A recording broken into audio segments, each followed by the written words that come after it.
Hello and welcome to the channel. Today's story is called The Mau Mau Fighters from Kenya. This story is part of my series of videos where I tell stories about African folktales and mythology. Before we begin, please take the time to subscribe if you have NT already so that you won't miss out on any of my videos. And now let's begin. In the beginning, there were only two clans in the Kikuyu land. They were neighbors and they lived together in peace. Their names were Muigai and Kayama. But after a while, the clan of Muigai became too big and they needed more land. They asked their neighbor, the clan of Kayama, if they could move to the other side of the hill. But Kayama said no because he did not want to lose his best grazing fields. So MUI decided to just take the land. A violent argument started and it quickly turned into a war. MUI won the battle and chased Kayama's warriors all the way to the forest. There they hid and sent messengers to the neighboring clans asking for help. The messengers traveled far and wide, and soon enough, many clans had joined the fight. The ones who helped Kayama were called the Kikuyu, and the ones who helped MUI were called the Embu. They fought for several years without stopping, but in the end, it was clear that the Kikuyu were going to win. When the leader of the Kikuyu realized this, he called his warriors together and told them, "Tomorrow we will retreat again. But when I say stop, you must stop and fight until death. If you do this, our enemies will be defeated." The next day, the Embu attacked the Kikuyu again. The Kikuyu fought bravely and the Embu grew weaker and weaker. But still, they wouldn't retreat. Finally, the leader of the Kikuyu said, "Stop." The warriors stopped. They turned around and prepared to fight to the death. The Kikuyu were victorious and chased the Embu away from their land. After they had won the battle, the Kikuyu made a celebration. They sang and danced and feasted, and they stayed in the forest for 7 days.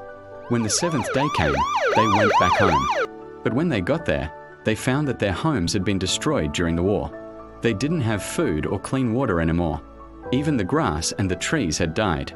The Kikuyu had thought about these things during the war because their brave warriors had promised to protect them.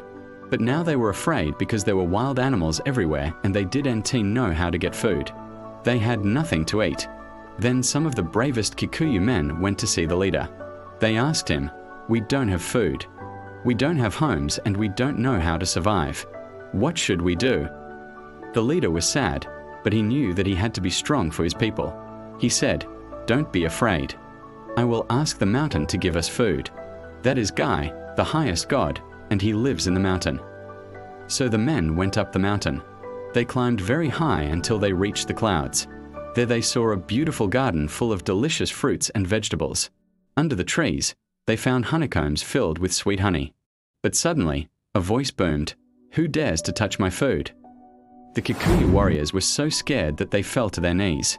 They looked around and tried to find the person who was speaking, but they couldn't find anyone. Then they heard the voice again. It said, "I am Guy, the highest god. Why did you come into my garden?" One of the Kikuyu stood up. He said, "Oh, God, we are the Kikuyu clan. We came here because we are hungry and we need food." Guy thought for a moment. He said, "You have shown courage and obedience.